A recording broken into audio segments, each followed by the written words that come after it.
కైసరువు కైసరికి, దేవునివి దేవునికి అనే ఈ పాఠాన్ని మనం ఆలోచిద్దాం. కైసరువి కైసరుకి, దేవునివి దేవునికి. ప్రియమైన దేవుని పిల్లలారా,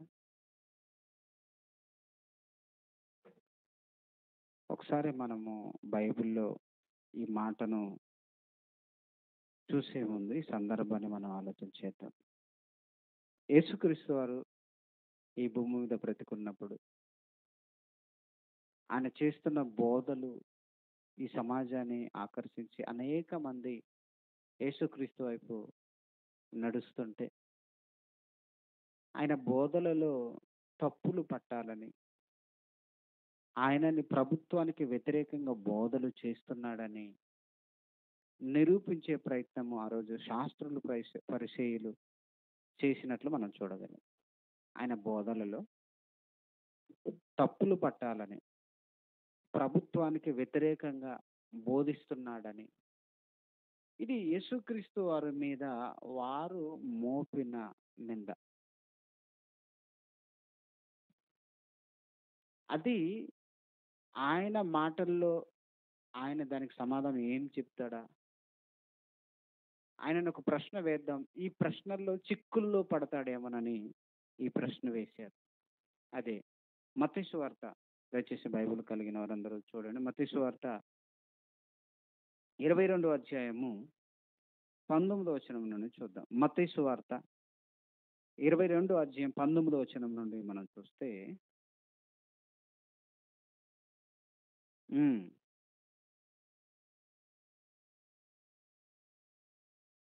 పై నుండి చదివితే బాగుంటుంది అనుకుంటాను. ఇంకా ఏమండి, 22వ అధ్యాయము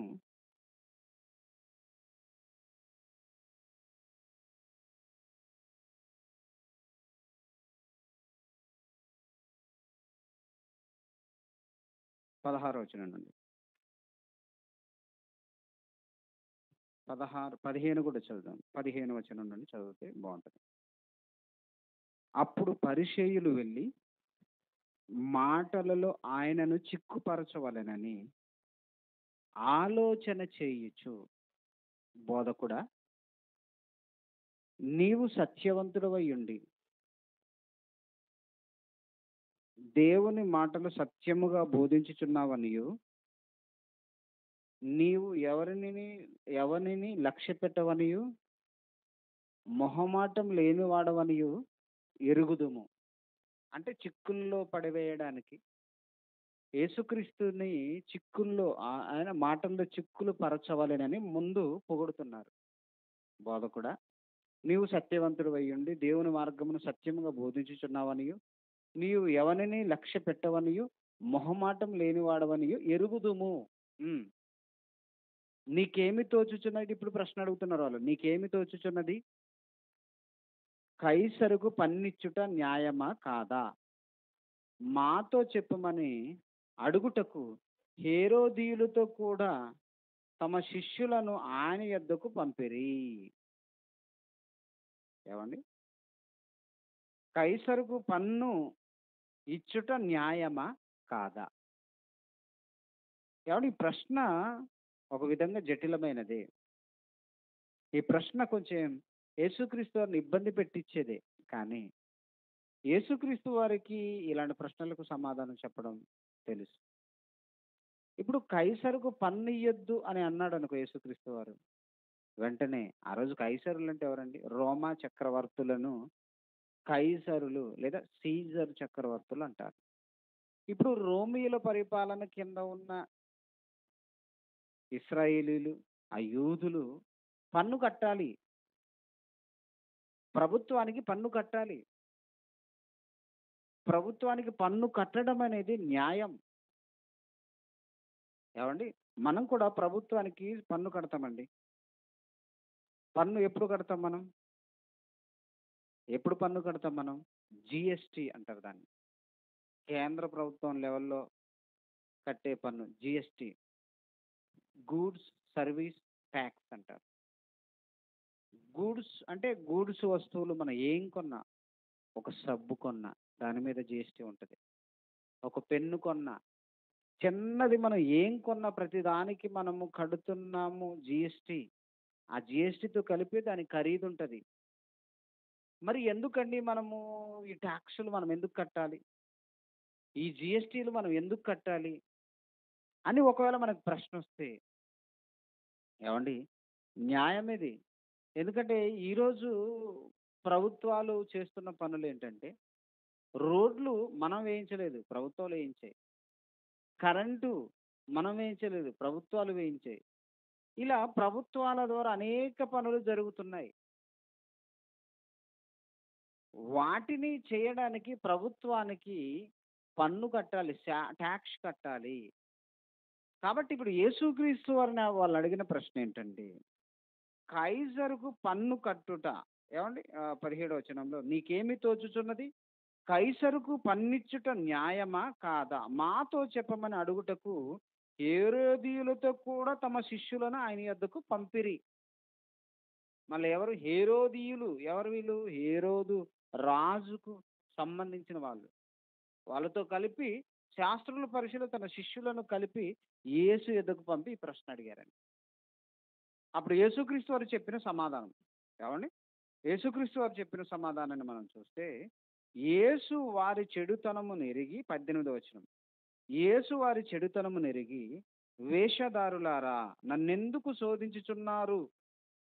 ఆయనకు తెలుసండి వీళ్ళెందుకు ఈ ప్రశ్న వేశారు. అంటే శోధించడానికి వచ్చాడని ఆయనకు అర్థమైపోయింది. వేషధారులారా నన్నెందుకు శోధిస్తున్నారు? ఈ ప్రశ్నకు సమాధానం కావాలి అంతే కదా! చెప్తున్నాడు 19వ వచనంలో. పన్ను రూక ఒకటి నాకు చూపుడని వారితో చెప్పగా, వారు ఆయన యొద్దకు ఒక దేనారము తెచ్చిరి. అప్పుడు ఆయన, ఈ రూపమును పై వ్రాతయు ఎవరివని వారినడగగా, వారు కైసరు అనిరి. ఏవండీ? పన్ను రూక అంటే పన్ను చెల్లించాలంటే రూకలు కట్టాలి. ఆ రోజుల్లో రూకాలు. ఇప్పుడు మనమైతే రూపాయలు. వాళ్ళకు రూకలు లేదా దేనారములు అంటారు. అది ఒకటి తీసుకురండి. అంటే తీసుకొచ్చారు. ఈ బిళ్ళ మీద లేదా ఈ రూకల మీద ఉన్న ఈ పై రూపము దీని మీదున్న ఏమంటున్నాడు? ఆ! రూపమును పై వ్రాత ఎవరివి? పైన రాత. అంటే ఆ రూకల మీద కానీ, కాగితాల మీద గాని రాత ఎవరిది? సిగ్నేచర్ ఎవరిదుంటదండి? ఆ రోజు కైసరు. ఈరోజైతే మనకి గవర్నర్ సిగ్నేచర్ ఉంటది. రూ. 10 నోటు మీద మన మన ప్రకారం. రూ. 50, రూ. 100, రూ. 20 నోట్ల మీద గవర్నర్ సంతకం ఉంటేనే చెల్లుతది. ప్రియమైన దేవుని పిల్లలారా, అంటే ఈ పై రూపం అంటే ఈ రూపాన్ని తయారు చేసింది ఎవరు? దీనిపైన రాతలు ఎవరి అంటే కైసరు అన్నాడు. అప్పుడు యేసుక్రీస్తు వారు అన్నమాట ఏమన్నాడు? అయితే అందుకాయన అలాగైతే కైసరువు కైసరుకును, దేవునికి చెల్లించుడని వారితో చెప్పెను. యేసుక్రీస్తు చెప్పిన సమాధానానికి వాళ్ళు ఆశ్చర్యపోయారు. అంటే పన్ను కట్టొద్దని ఎక్కడంటాడో అంటే పన్ను కట్టకుండా ప్రజలను ప్రేరేపిస్తున్నాడు, ప్రభుత్వానికి వ్యతిరేకంగా ప్రేరేపిస్తున్నాడని ఆయన మీద దేశ ద్రోహము కేసు వేసి యేసుక్రీస్తు వారిని జైలుకి పంపించాలని ప్లాన్ చేశారండి. చెరసాలకు పంపించాలని ప్లాన్ చేశారు. కానీ యేసుక్రీస్తు వారు చెప్పిన సమాధానానికి వాళ్ళు ఆశ్చర్యపోయారట. నిజమే. కైసరుకు కట్టండి. కైసరుకు పన్ను కట్టాలా? అయితే ఆయనే కాదు ఆయనది ఆయనకి కట్టండి. దేవునివి దేవునికి చెల్లించండి అన్నాడు. దేవునివి దేవునికి చెల్లించండి అంటే ప్రభుత్వానికి కట్టవలసిన టాక్స్ కట్టండి. దేవునివి దేవునికి చెల్లించండి అంటే ఈ సమాధానానికి వాళ్ళు ఆశ్చర్యపోయారట. వారి మాట విని 22వ వచనం. వారి మాట విని ఆశ్చర్యపడి ఆయనను విడిచి వెళ్ళిపోయారు. ఈయన చిక్కుల్లో పెడదామని వచ్చిన వాళ్ళు చిక్కుల్లో పడి వెళ్ళిపోయారు. అంటే ఎక్కడ పొరపాటున ప్రభుత్వానికి వ్యతిరేకంగా ఒక మాట మాట్లాడతాడా? ప్రభుత్వానికి భిన్నంగా ఆ రోజున్న అధికారానికి భిన్నంగా రోమా పరిపాలనకి భిన్నంగా ప్రవర్తిస్తున్నాడు, బోధిస్తున్నాడని నేరారోపణ చేద్దామని వచ్చిన వారే ఆశ్చర్యపోయి వెళ్ళిపోయారు. ఇక్కడ యేసుక్రీస్తు వారు పన్ను కట్టమని చెప్పాడు. అక్కడి వరకు బానే ఉంది. కైసరే తయారు చేసాడు కదా దేనారములు, పై రూపము, రాత. అయితే ఆయనకివ్వండి. దేవునివి దేవునికి ఇవ్వండి అన్నాడు. రైట్. ఇప్పుడు కైసరికి ఇవ్వండి అన్నాడు దేవుడు. యేసుక్రీస్తు వారు కైసరు కైసరుకివ్వండి. దేవునివి దేవునికి చెల్లించండి అన్నాడండి. దేవునివి దేవునికి చెల్లించండి. నిజమే. అంటే ప్రభుత్వానివి ప్రభుత్వానికి కట్టండి. ప్రభువువి ప్రభువుకివ్వండి. దేవునివి దేవునికి చెల్లించండి అంటున్నాడు. ప్రియమైన దేవుని పిల్లలారా! మరి దేవునివేంటి? కైసరు అంటే పై రాత, ఆ రూకలు, ఆ దేనారాలు ఆ రోజు వాళ్ళు. ఈ రోజు కైసరు ఎవరండి? ఈ రోజు అధికారులు ఎవరు మనకి? గవర్నమెంట్ అండి. ప్రభుత్వం. వాళ్ళకి కట్టవలసిన పన్నును మనం వాళ్ళకేం కట్టాలి? మనం పన్ను కట్టాలంటే ఏం కట్టాలి? పన్ను రూపంలో ఏం కట్టాలి? డబ్బులు కట్టాలి. ఈరోజు రూకలొచ్చినయి. రూకలు రాకముందు, డబ్బులు రాకముందు ఎలాగండి? డబ్బులు రాకముందు ఎలా? ఇప్పుడు ప్రతిదాన్ని మనం డబ్బుతో కొంటున్నామండి. కూరగాయలు డబ్బులుంటే కొంటాము. ఏవండీ ఏ వస్తువు కొన్నా బియ్యం కొనాలన్నా డబ్బులుంటే కొనేస్తున్నాం. ఒకప్పుడు పూర్వకాలంలో ఈ రూకలు రాకముందు, రూపాయి బిళ్ళ రాకముందు, రూ. 10 కాగితం నుండి రూ. 1000, 500 కాగితాలు రాకముందు ఎలా? వస్తువు మార్పిడి జరిగించారు. వస్తువు మార్పిడి. కూరగాయలున్నవారు సంతకి తీసుకెళ్ళి కూరగాయలు మారకం ఇవ్వడం, బియ్యం ఉన్న వాళ్ళ దగ్గర తీసుకోవడం. ఇలాగా వస్తువు మార్పిడి చేసుకునేవారు ఒకప్పుడు డబ్బులు లేనప్పుడు. కానీ ఇప్పుడు డబ్బులనేవి తీసుకొచ్చి ఈ డబ్బు ద్వారా ప్రతీదీ కొంటున్నారు. ఈ డబ్బులు ప్రభుత్వం చేసినవి. ప్రభుత్వ టంకశాలలో ఈ డబ్బులు తయారవుతాయి. ప్రింటింగ్ మిషన్ వచ్చిన దగ్గర నుండి ప్రభుత్వం ముద్రిస్తుంది. ముద్రిస్తున్న ఈ కాగితాలు, పచ్చ నోట్లు ప్రభుత్వానికి కట్టండి పన్నుగా. కానీ ప్రభువుకి చెల్లించండి అన్నాడు. దేవునివి దేవునికి చెల్లించండి అన్నాడండి ఒక మాట యేసుక్రీస్తు వారు. దేవునివి దేవునికి చెల్లించండి. మరి దేవునివేంటి? దేవుడు ఏమడిగాడు? దేవుడు ఏమడిగాడు? ఆ కాలంలో పాత నిబంధన కాలంలో, ధర్మశాస్త్ర కాలంలో ఏమడిగాడంటే దశమ భాగం అడిగాడండి. ఏమడిగాడు? దశమ భాగం. నీ సంపాదనలో దశమ భాగం, నీ రాబడిలో దశమ భాగం, నీ పశువుల్లో దశమ భాగం. ఏవండీ? నీ కుమారుల్లో మొదటి సంతానం. దేవుడు అడిగాడండి ఆ రోజు. దాన్నెలా ఇచ్చారు ఆ రోజు? ఈ శాస్త్రుల పరిచయలు ఎలా ఇచ్చేవారంటే, దేవుడు అడిగిన వాటిని ఎలా ఇచ్చేవారంటే ఒకసారి చూద్దాం. ఏవండీ? మత్తయి సువార్త 23వ అధ్యాయం, నెక్స్ట్ అధ్యాయంలోనే 23వ అధ్యాయము 23వ వచనాన్ని చూద్దాం. మత్తయి సువార్త 23వ అధ్యాయం 23వ వచనాన్ని ఒకసారి మనం చూస్తే, అయ్యో! యేసుక్రీస్తు అంటున్నాడు, అయ్యో! అంటే ప్రమాదంలో ఉన్నారు మీరు. అంటే చేయకూడనిది చేస్తున్నారు. ఏంటా ప్రమాదం? అయ్యో! అన్నాడు యేసుక్రీస్తు. అంటే అయ్యో! అంటే వాళ్ళ పరిస్థితి బాగాలేదు. ఎలా ఉన్నారట? అయ్యో! శాస్త్రులారా ఏమంటున్నాడు? శాస్త్రులారా అనట్లేదు. వేషధారులైన శాస్త్రులారా. వేషధారణ. వేషధారణ వేషధారణ వేషం వేస్తున్నారంతే. అసలు లేదు. హృదయపూర్వకంగా లేదు. వేషం వేస్తున్నారు. భక్తుల వేషం. క్రియలలో కనిపించట్లేదు. అందుకన్నాడు వేషధారులైన శాస్త్రులారా, పరిసయ్యులారా, మీరు పుదీనాలోను, సోపులోను, జీలకర్రలోను 10వ వంతు చెల్లించుచున్నారు. చాలు ఆగుదాం. వీళ్ళు చెల్లిస్తున్నది ఎందులోట? ఖర్చు తక్కువ దాంట్లోనటండి. ఎందులోనట? మరి చెప్తున్నాడు కరెక్ట్‌గా. సోపులోను, పుదీనాలోను, జీలకర్రలోను 10వ వంతు చెల్లిస్తున్నారు. అంటే ఇవి ధర తక్కువవి. పెద్ద పెద్ద వాటిలో మాత్రం చెల్లించడం లేదు.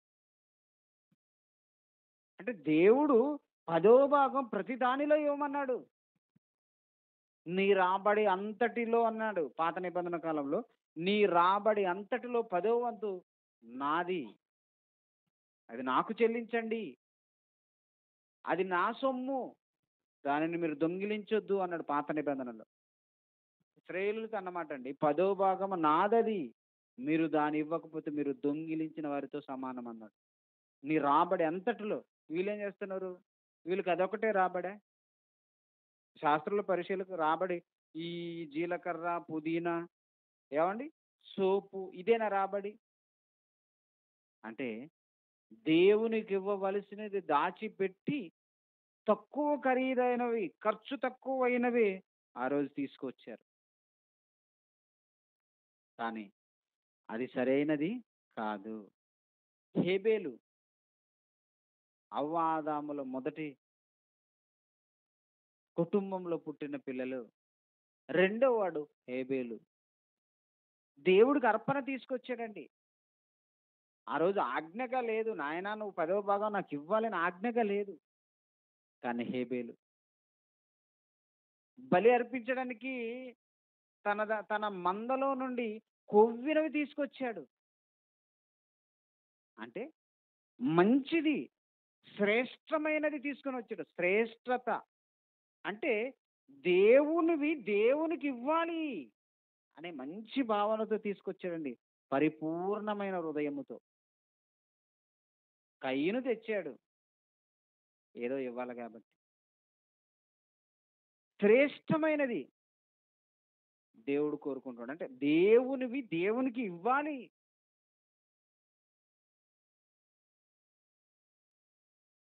ధనవంతుడు, లూకా సువార్త 16వ అధ్యాయంలో ఉన్న ధనవంతుడు దేవునివి దేవునికి ఇవ్వకుండా తన సుఖాలకు ఖర్చు చేశాడు. ధనవంతుడండి దేవునివి దేవునికి చెల్లించలేదు. అది నేరం. దేవునివి దేవునికి ఇవ్వాలి. దేవునివి దేవునికి చెల్లించాలి. కానీ ఒక్కడే సుఖపడ్డాడు. ప్రతి దినం సుఖపడ్డాడట. దేవునివి దేవునికి ఇవ్వకుండా. అదే కదా ఆయన కోసం రాయబడింది. నీ జీవిత కాలమందు నీకిష్టమైనట్టు సుఖం అనుభవించావు. నా ఇష్టాన్ని నెరవేర్చలేదు. అంటే దేవునికి ఇవ్వాల్సింది ఇవ్వలేదు నువ్వు. అది ఆయన మీద నేరారోపణ. కైసరువు కైసరుకివ్వు. దేవునివి దేవునికి ఇవ్వాలి. దేవునివి దేవునికి ఇవ్వాలి. ఎందుకండి దేవునికి ఇవ్వాలి? ప్రశ్న. ఎవడు కైసరుకి ఇస్తే కైసరు ఏం చేస్తున్నారు? కైసరు అంటే ప్రభుత్వాలండి. ప్రభుత్వాలు ఏం చేస్తున్నాయి? రోడ్డు వేస్తున్నాయి. Water supply, water, current, gas, ఇంకా ఇతర. అందుకే ప్రభుత్వానికి పన్ను కట్టండి. మరి దేవునికి కట్టండి అన్నాడు కదా. దేవునికి కడితే ఏంటి లాభం? దేవునికి ఎందుకు మనం చెల్లించాలి అని ఒకవేళ మనం ఆలోచిస్తే రోమపత్రిక 11వ అధ్యాయం 35, 36 వచనాలు చూద్దాం. రోమపత్రిక 11వ అధ్యాయం 35, 36 వచనాలను మనం చూస్తే, రోమపత్రిక 11వ అధ్యాయం 35, 36 వచనాలు ఒకసారి చూద్దాం. దేవునికి ఎందుకండి చెల్లించాలి? దేవునివి దేవునికి ఎందుకు చెల్లించాలి అనే ప్రశ్న మనకు వస్తే సమాధానం చెప్పాడు ఇక్కడ. ముందుగా ఆయనకిచ్చి ప్రతిఫలము పొందగలవాడు ఎవడు?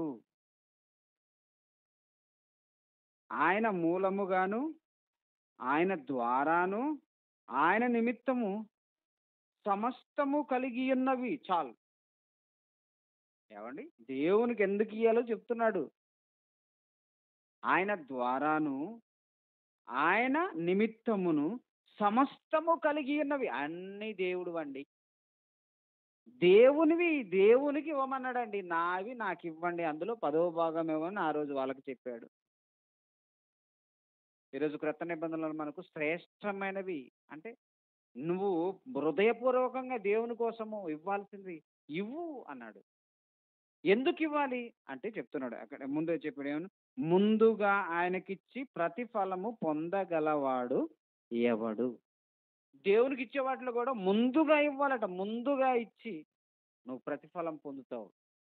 నువ్వు ముందుగా దేవుడికి ఇస్తే ప్రతిఫలం పొందుతావు. అంటే నీకు ప్రతిఫలం దేవుడికి ఇస్తే ఏంటండి అంటే నీకు ప్రతిఫలం అది కూడా ఎలా ఇవ్వాలి? ముందుగా ఇవ్వాలి. ముందుగా. అందుకే పాత నిబంధన కాలంలో అండి పంటలో తొలుచూలు అన్నారు. పశువుల్లో తొలుచూలుది, పంటలో తొలుచూలు కాపు, మొదటి కాపు. అది వాళ్ళకి. ఇప్పుడు మనకి తొలుచూలులు కాదు, మొదటి ప్రియారిటీ దేవునికి ఇవ్వాలి. మొదటి ప్రియారిటీ ఎవరండి? మొదటి ప్రియారిటీ దేవునికి ఇస్తున్నారు ఈరోజు. మొదటి ప్రియారిటీ మొదటిగా దేవునికి తీసిన తర్వాతే. ఇప్పుడు మనకు వచ్చిన కష్టములో మొదట దేవునికి తీసిన తర్వాత మన ఖర్చులకు వాడుతున్నాం మనం. మొదట దేవుడు గుర్తు రావాలి. ముందు దేవుడికి నీ కష్టార్జితం. దేవుడికి ఇవ్వాల్సిందే. ఎందుకంటే అవి దేవునివి. ఏవండీ దేవునిది దేవునికి ఇవ్వాలండి. అది దేవుడు అడుగుతున్నాడు. ఏవండీ ఒక ఆవిడ ఏవండీ దేవుడి కోసం ఏం చేసిందో మనం చూద్దాం. సునేమిరాలు. ఏవండీ రాజుల 2వ గ్రంథం 4 అధ్యాయం 8 వచనం నుండి. ఏవండీ ఈవిడ ఏం చేసింది మనకు తెలిసిందాం. సునేమిరాలు. సునేమి పట్టణస్థురాలు ఆవిడ. రాజుల 2వ గ్రంథం 4 అధ్యాయము 8 వచనాన్ని మనం చూస్తే, ఆ దినమందు ఎలీషా షూనేమి పట్టణమునకు పోగా అచ్చట ఏవండీ ఆవిడ గురించి దేవుడు రాయించినమాట. గనురాలైన ఒక స్త్రీ భోజనమునకు రమ్మని ఏవండీ ఎవరిని బలవంతం చేస్తుందట?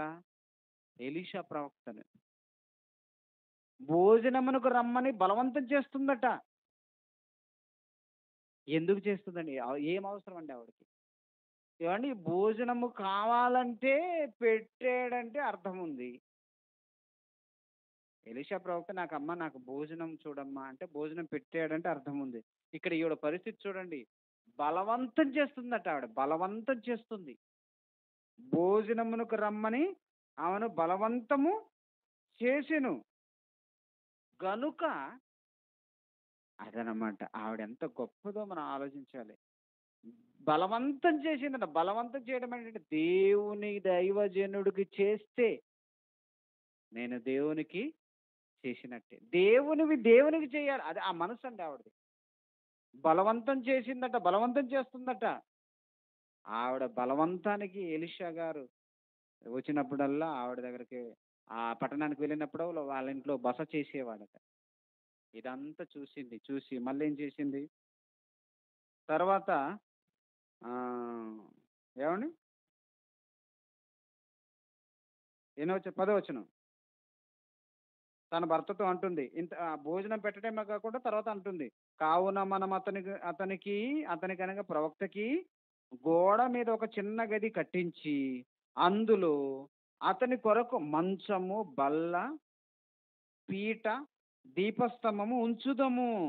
అతడు మన యొద్దకు వచ్చినప్పుడల్లా అందులో బస చేయవచ్చునని చెప్పాను. ఏమండి భోజనమునకు బలవంతంగా పిలవడమే కాకుండా పట్టణానికి వచ్చినప్పుడు బలవంతంగా మా ఇంటికి వచ్చి మీరు భోజనం చేసి వెళ్ళాలి అని బలవంతం చేసి భోజనం పెట్టడమే కాకుండా ఆవిడ ఇగో ప్రవక్త మా ఊరికి వచ్చినప్పుడు మా పట్టణానికి వచ్చినప్పుడు రెస్ట్ తీసుకోవడానికి ఇదిగో మనం మిద్దె మీద మన గోడ మీద ఒక ఇల్లు కడదాం, ఒక గది కడదాం. ఆ గదిలో దైవజనుడికి సంబంధించిన దీపస్తంభము, పీట, దీపము ఏమండి ఒక బల్ల ఆయన కోసం చేయించి పెడదాం. దీనిని ఏమంటారంటే శ్రేష్టమైనది దేవునికి ఇవ్వడం. అంటే ఆయన అడగలేదు. అడగకుండా దైవజనునికి చేసింది అంటే దేవునికి చేసింది అంటే దేవునికి చెయ్యవలసింది దేవునికి చెయ్యాలి. అందుకే దేవుడు ఆవిడ గురించి మాట్లాడిందన్నమాట. సునేమి పట్టణంలో గనురాలైన ఒక సునేమిరాలు అన్నాడు. గనురాలు. ఎందుకంటే ఇదిగో ఆవిడ దైవజనుడికి చేస్తే దేవునికి చేసినట్టే అని ఆవిడ చేసింది. దేవునికి చేయవలసినవి ఇవి. దైవజనుడికి చేస్తే దేవునికి చేసినట్టే అని ఆ రోజు ఆవిడ చేసిందండి. దేవునికి చేసినట్టే. ఏమండి ఏది ఏమైనా మనం ఆలోచించండి. దేవునివి దేవునికి ఇవ్వమన్నాడు. దేవునివి దేవునికి ఇవ్వాలి. ఇప్పుడు కైసరుకి ఇవ్వమన్నాడు. అర్థమైంది. కైసరుకి ఇవ్వమన్నాడు. మరి దేవునివేంటి? ఈ సృష్టిలో ప్రతీది దేవుందే. ఈ సృష్టిలో నువ్వేమిస్తావు దేవుడికి? అది దేవునిదే. ఈ ప్రకృతిలో ప్రతీది దేవునిదే. ఇది ఫలానిది దేవునికి ఇవ్వకూడదని లేదండి. ప్రతీది సమస్తము ఆయన చేతి పనులే. ఇంకా దేవునిది ఏంటో తెలుసా? కొరింథీయులకు రాసిన మొదటి పత్రిక 6వ అధ్యాయం 19వ వచనం. కొరింథీయులకు రాసిన మొదటి పత్రిక 6వ అధ్యాయం 19వ వచనం. కొరింథీయులకు రాసిన మొదటి పత్రిక 6వ అధ్యాయం 19వ వచనం.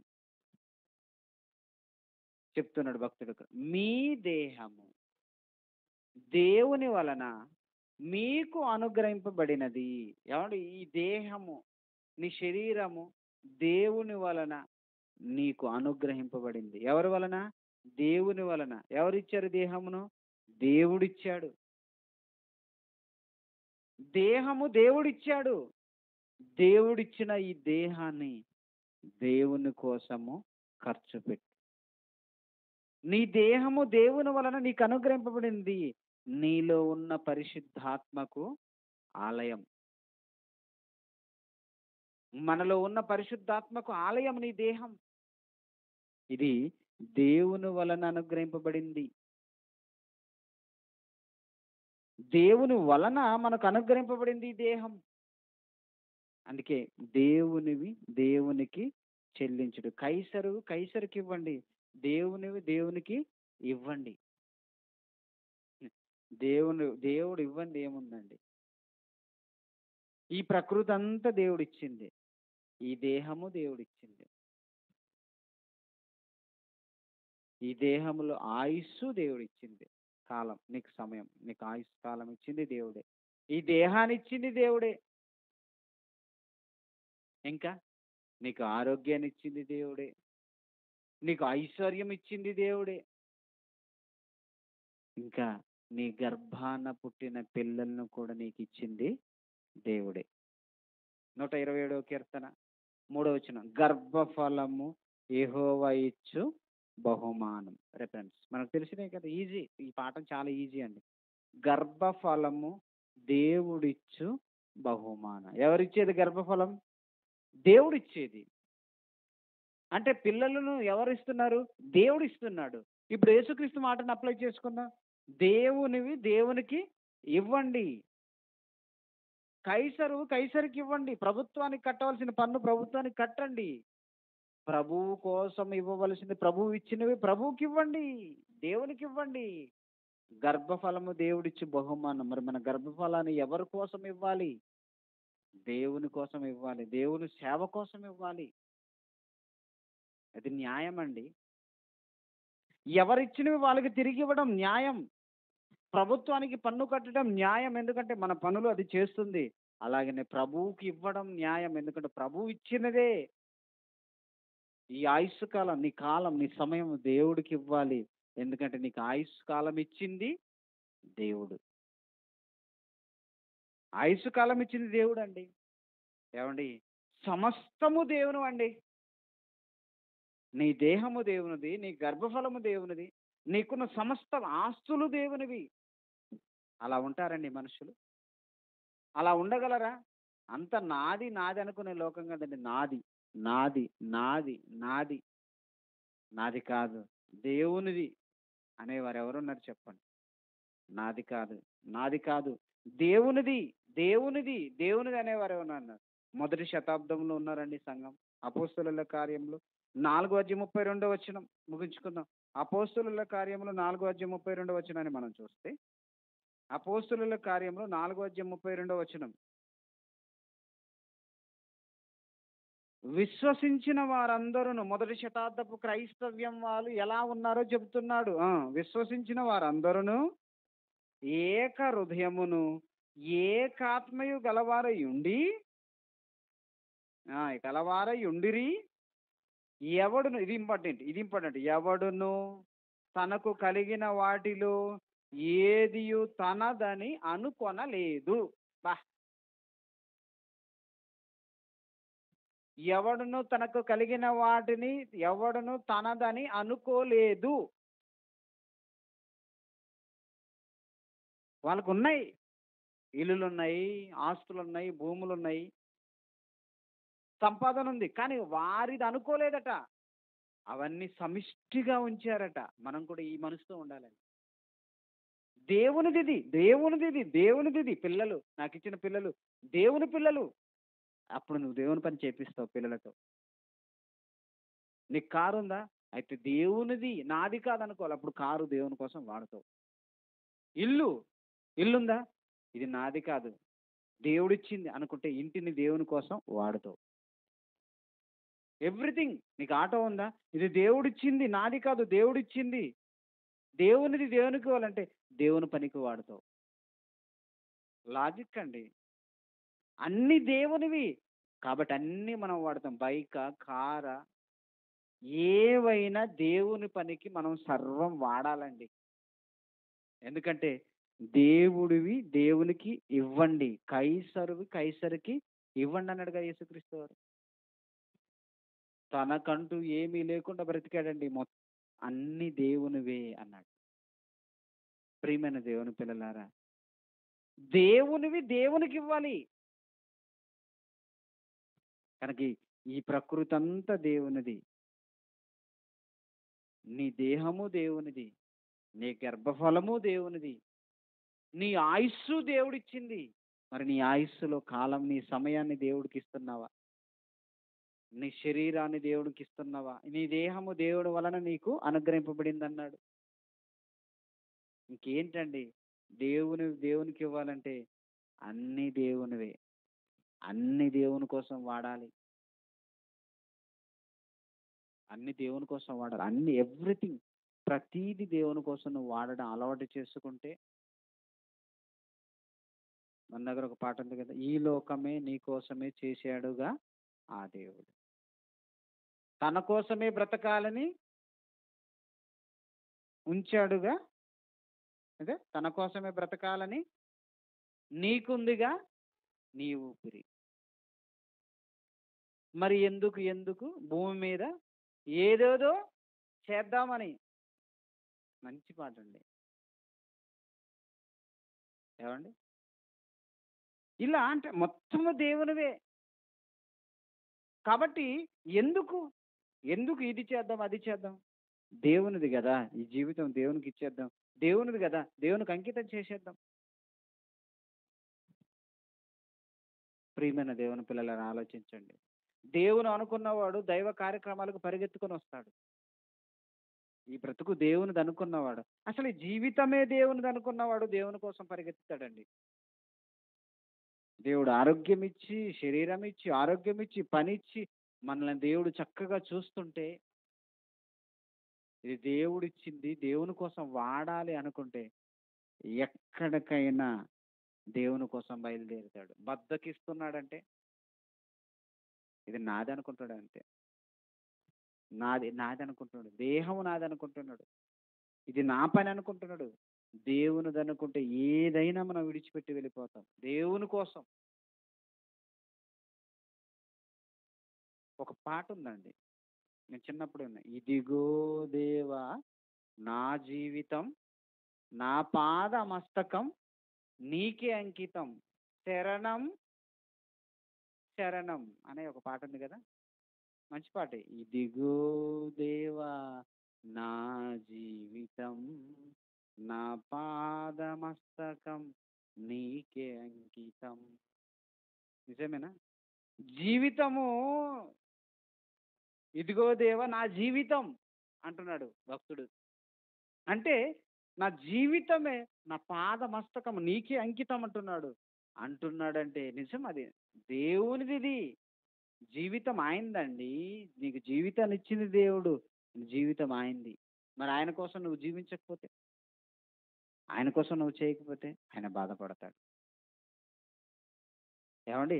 ఆయనకున్న సమస్తాన్ని ఇచ్చాడండి దావీదు గారు. తనకున్న సమస్తాన్ని ఇచ్చి, నీవు చేసిన ఉపకారములకు నేనేమి చెల్లింతును అన్నాడు. సమస్తాన్ని ఇచ్చాడు.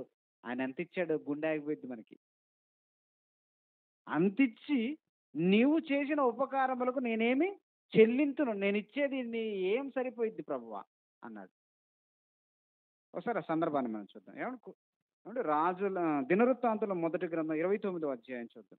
ముగింపులోకి వెళ్దాం. దినవృత్తాంతములు గ్రంథం 29వ అధ్యాయము మొదటి వచనం నుండి. మొదటి దినవృత్తాంతములు చివరి అధ్యాయం అది. 29వ అధ్యాయం చివరి అధ్యాయం మొదటి దినవృత్తాంతములు. తరువాత రాజైన దావీదు సర్వ సమాజముతో ఇలాగు సెలవిచ్చెను. దేవుడు కోరుకునే నా కుమారుడైన సొలొమోను ఇంకను లేత ప్రాయము గల బాలుడై ఉన్నాడు. కట్టబోవు ఆలయము మనుష్యునికి కాదు, దేవుడైన యెహోవాకే గనుక ఈ పని బహు గొప్పది. తన కుమారుడు గురించి ఏవండి? తన కుమారుడు గురించి ప్రజలతో చెప్తున్నాడు. దేవుని కోసం మందిరం కట్టబోయే నా కుమారుడు బాలుడు. ఆయన చేయబోయే పని బహు గొప్పది అంటున్నాడు. తర్వాత నేను బహుగా ప్రయాసపడి నా దేవుని మందిరమునకు కావలసిన బంగార పనికి బంగారమును, వెండిని, ఇత్తడిని, ఇనుమును, కర్ర పనికి కర్రలను, గోమేధిక రాళ్ళను, చెక్కుడు రాళ్ళను, హ్మ్, వింతైన వర్ణములు గల పలు విధములకు రాళ్ళను, మిక్కిలి వెలగల నానావిధ రత్నములను, తెల్ల చలువరాయి విశేషముగా సంపాదించి తిని. ఎవరి కోసం? దేవుని మందిరముకు కావలసినవి. ఓకేనా? మూడో వచనం. మరియు నా దేవుని మందిరం మీద నాకు కలిగి ఉన్న మక్కువ చేత నేను ప్రతిష్టమైన మందిరమును నిమిత్తము సంపాదించిన వస్తువులు గాక నా సొంతమైన బంగారము వెండి నా దేవుని మందిరము నిమిత్తము నేనిచ్చేదను. గదులలో గోడలు రే- ఆ? రేకు మూతకును బంగారు పనికిని బంగారమును, వెండి పనికిని వెండిని, పనివారు చేయు ప్రతి విధమైన పనికి 6,000 మనుగుల ఓపీరు బంగారమును, 14,000 మనుగుల పుటము వేయబడిన వెండిని ఇచ్చుచున్నాను. ఎన్ని మనుగులంట? 6,000 మనుగులు. మనుగంటే ఇప్పుడు లెక్క చూద్దాం. మనుగంటే కాసు. తెలుసు కదా? మనుగంటే ఎన్ని ఎన్ని కాసులు మనుగంటే తెలియదా? మనుగంటే సుమారుగా 2.5 కేజీలు అన్నట్లు నేను విన్నాను. అంటే ఒక మనుగ అంటే 2.5 కేజీలు లెక్క చూస్తే 6,000 మనుగులు బంగారము, 4,000 మనుగుల వెండి అన్నారు. బంగారంలో ఓపీరు బంగారం చాలా క్వాలిటీ. ఆ రోజుల్లో ఓపీరు బంగారం చాలా ఖరీదైనది, చాలా క్వాలిటీ. 24 క్యారెక్టర్స్ అంటాయి కదా ఈరోజు. మన చేతికి ఇచ్చేది 22 అండి. 24 క్యారెక్టర్స్ నంబర్ 1 బంగారం. ఓపీరు బంగారం ఇచ్చాడట. ఇదంతా ఇచ్చి ఆయన మాట్లాడుతున్న మాట ఏంటంటే 14, 16 వచనాలు చదువుదాం ఇప్పుడు. ఇవన్నీ ఎంతో సంపద ఇచ్చి ఆయన మాట్లాడుతున్నామట. 14, 15 వచనాలు. ఈ ప్రకారము మనఃపూర్వకముగా ఇచ్చు సామర్థ్యం మాకుండుటకు నేనెంత మాత్రపు వాడను, నా జనులెంత మాత్రపు వారు, సమస్తమును నీ వలనే కలిగెను గదా. నీ స- నీ స్వ సంపాద్యములో కొంత మేము నీకిచ్చి ఉన్నాము. దేవుడితో చెప్తున్నాడండి. దేవుడికి ప్రార్థన చేస్తున్నాడు. ఇంత ఇచ్చిన ఆయన ఎంత ఇచ్చాడట?